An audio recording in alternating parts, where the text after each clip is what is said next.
Welcome, everyone. Here we are again with a special request tonight. Hi, Caroline. How are you going? Hi, Lisa. Great to see you again in the Sunshine Coast. Got it right this time? Yeah, and it's very sunny too here on the Sunshine Coast, which it hasn't been, sunny and warm. So it's good. I'm enjoying Gorgeous. it. So this evening we had a special request from one of our great friends who's on a magical journey of his own about non-duality and pure love.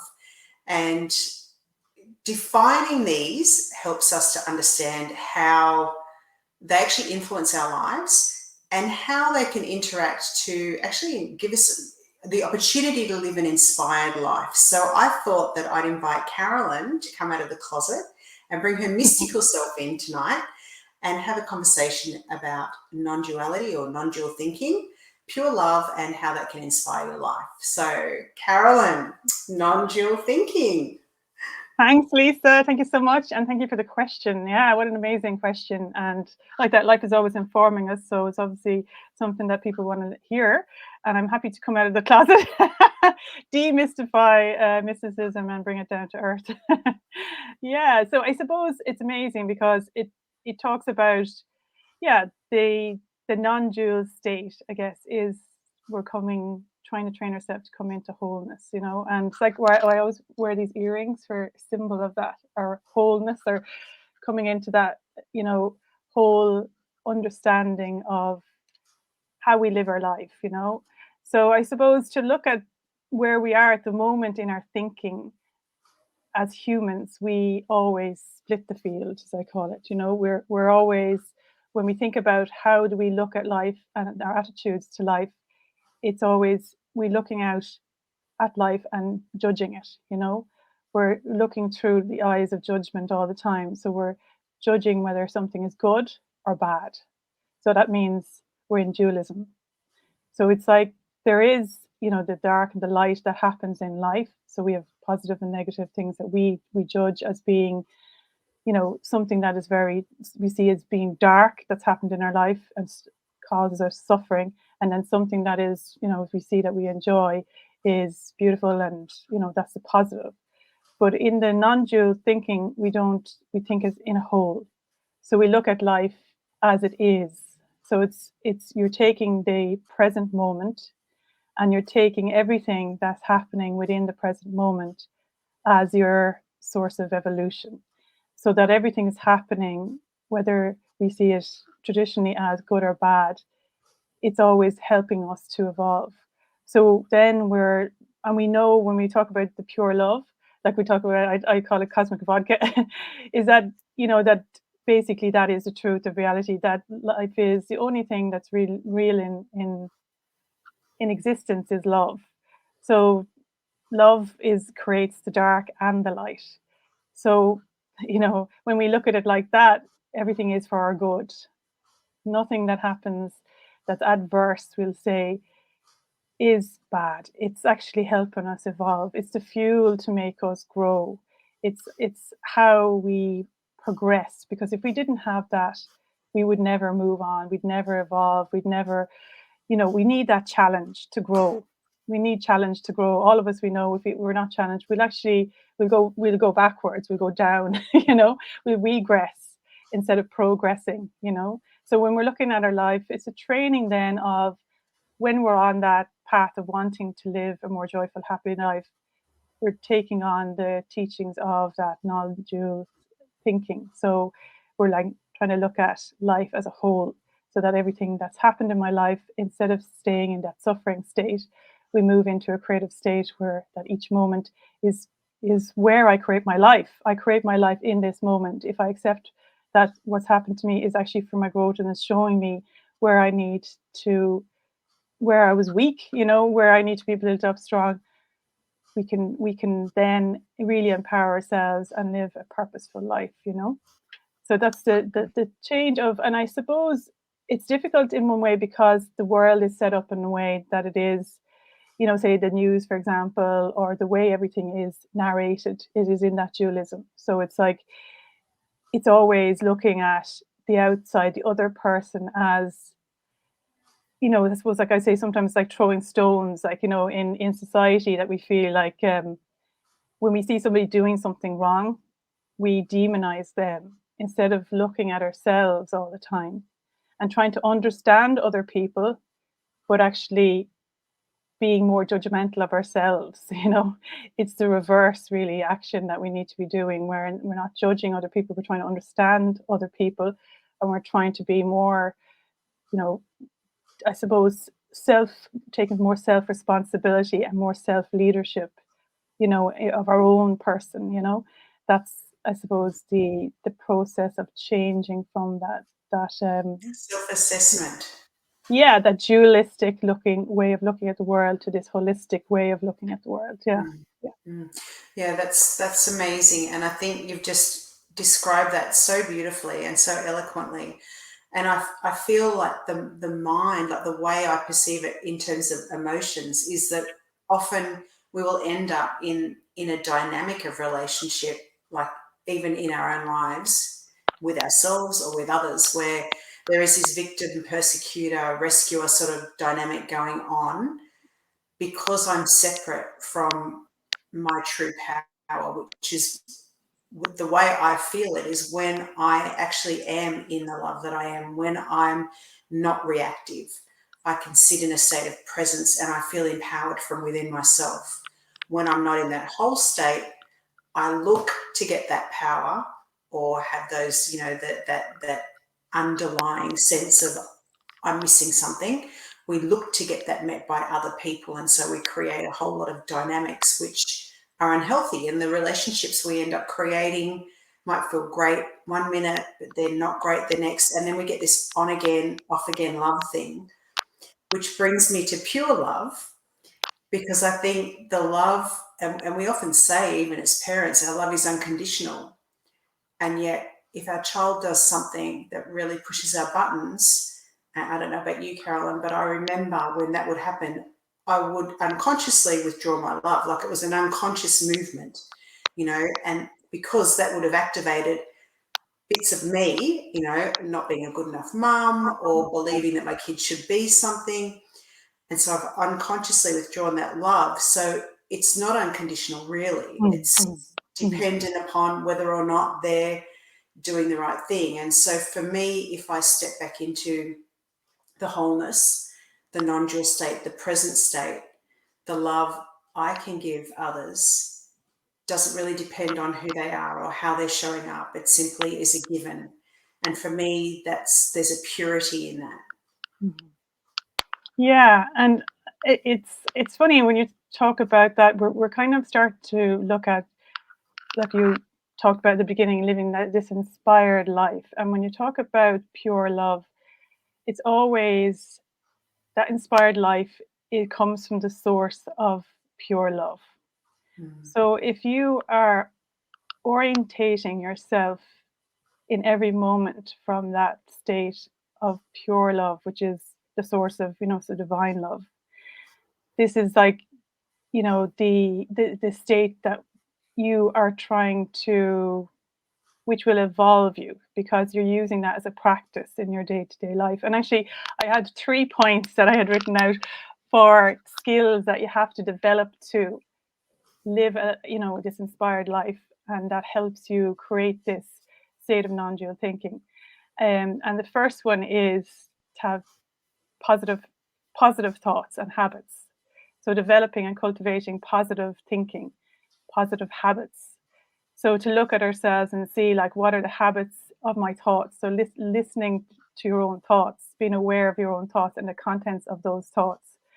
And why is that important? Is because that is where the life force is either drained or increased. So when we have positive thoughts, the life force can work through us beautifully. It flows through us, and we're very creative, we're very joyful, we're very happy, because that's love, that's pure love. That's the expression of pure love.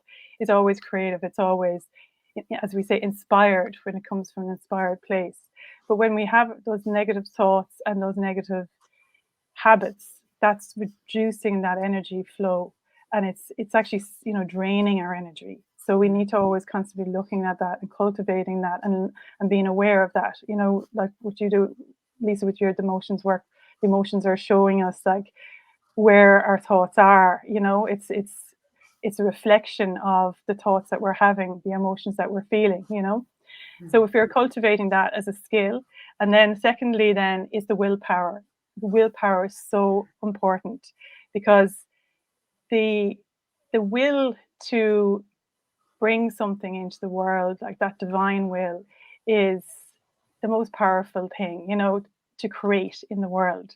So when we come up with an idea, we get inspired, we need to apply this will, this force of creation to actually bring it into the world. So we need to be extremely focused. So we need to build on our ability and our training to stay focused on one outcome, one goal. What is the goal that you want to achieve? And you do everything in your power to achieve that goal. So it might be learning different skills. It might be, like that, dropping off old habits so that you can create the space to be able to bring that into the world, that through your force, your willpower, the power of your thinking. So your power of your thinking kind of can crack through the old habits. That helps you, create this, inspired life, because you're working on your will. You need to practice your will and your focus. And the third one then is the attunement to the divine purpose. So that's when we bring stillness in on a daily basis, like to be sitting in the morning and just to quieten our minds down, so that we're going from like sometimes I see it like the sea, like you're splashing if you're in Australia and you're in the sea and you're splashing around on the top and level and you're having great fun and it's all loud and chatty and there's loads of people around. But then when you want to deep dive, you go down and down and down and down. And it takes a while for you to go right down into the depths of yourself. So you're taking away all the noise. The deeper you go in the sea like that, the more quiet it gets, the more still it gets, and the more you can hear that inspiration coming to you that's specifically for you. And that conversation is what happens there. So we're asking the questions, like a broadcast, like a radio channel that we can tune into. So to tune into that divine channel where we can hear the direction, the creative director speaking to us in what it wants you to bring to the world for its purpose. So that's what you said, the purpose. It's not outside of myself thinking, about my desires and what I wish. It's actually the will of the divine purpose, the blueprint that wants to happen, the position that it wants to put you in. That's where we cultivate that attunement in the stillness. So that's a daily practice of deepening ourselves in that stillness so we can get that information. We can ask the questions and we can receive the information. That's where that relationship, the divine guidance comes, and from the higher intelligence. So then we can bring that into the world. So it's those three things: the positive thinking, the focus, the willpower, and the focus on our goal that we've been, designed to bring into the world, and then the attunement to the divine will, so that then you're living an inspired life because you're working from the inspiration that life has for you, in your life.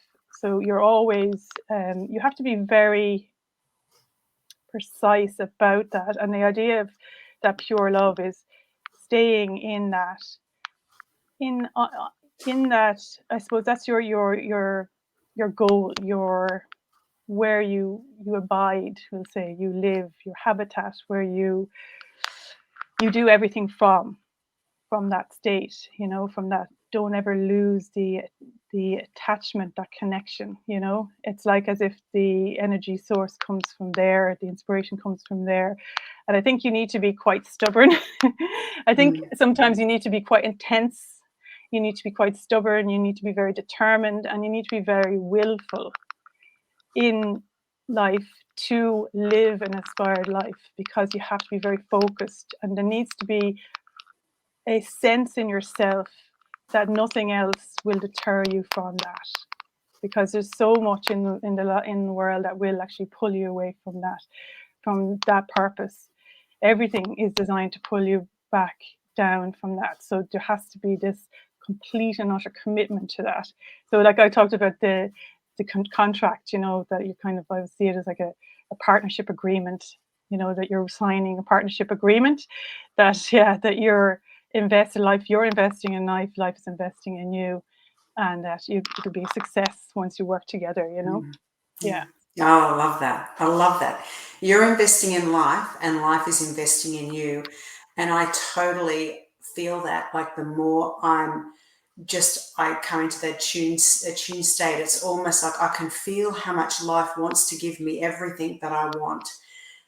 But it takes me to be able to be in such a surrendered state to be able to be attuned. And it's almost like there's such a co-creation and this movement of me towards exactly where I need to be, like my very right position. It gets refined and refined and refined and refined, not making mistakes. Actually, every single thing is a refinement to be right here and now. And I love those 3 practical actions because it feels to me like when you do those actions and you commit to those 3 actions, life actually brings you into pure love. Life brings you into a non-dual state. And so you're not trying to get there. You're not trying to create anything. All you're having to do is just pay attention to those 3 practical things. By living my life this way, more and more I come into experiencing pure love, which is presence in my everyday life, which is also the non-dual state. So I love that. They're just so concise. It was beautiful. Thank you, Lisa. And you said something during the week which I thought was beautiful as well, because, you know, if that sounds, I suppose, challenging to people, it is a challenge, but I think we're built for challenge, which is brilliant because I think people love challenge and they come alive when they have a challenge, you know. And I think it actually is funny because you feel challenged, but you actually feel more at ease because you know you have structure. It's like a parent, you know, when a parent is parenting you properly, they give you everything you need, nourishment, but they also give you structure and they tell you what you can do and what you can't do. And what is it's all in your best interest, but you feel held. And I know you mentioned that to me during the week, so you feel held. You know, there's a lovely feeling in your nervous system that you are being cared for, you're being protected, you're being held, you're being supported, you're being and then things start turning up in your life to support that, you know, mission. You know, like I say, the investment that you invest in yourself comes back to you. So it's that co-creation then, and then you start to, there's this dynamo effect then where the energy starts to flow in and out, you know. It's very exciting, you know, way to live, I think, from the kind of barren landscape of not understanding what life is about to having clarity and focus and direction and purpose. Yeah, yeah, yeah. That's true. And it's such a journey of trust, isn't it? Like I Mm. find the more I actually sit in that space, the more trust. I'm always being called to trust more and more and more. And that's an interesting journey. So Yeah, it's just because it's, amazing. I was thinking of the it takes, you know, courage and faith, which is kind of makes you fearless, you know, because it gives you, it's building fearlessness really. Yeah, that's true. Yeah, Yeah. yeah, yeah, There you go. Let's end on that. Building fearlessness. yeah. What a Yeah. way Well, to I hope go. that helped. I hope that helped. Answer the question, and we'd love any other questions that are coming. I think on Wednesdays I'm going to be doing the modern mystic, and on Mondays Lisa's going to be doing the emotions whisperer. So we'd love to cover any topics that you would like to suggest for us. That'd be amazing. And you know, it's our purpose again to answer these questions that are coming to us. Yeah, we love that. That's our Yeah, it's gives us great. great joy, doesn't it? It does. Great joy. And it's lovely to have you here. Really thank you for your support. And we look forward to enjoying time with you next Monday. Yeah. Thanks, See you on Caroline. Monday. Bye. Thanks, Thank you, everyone. everybody. Take care. Bye.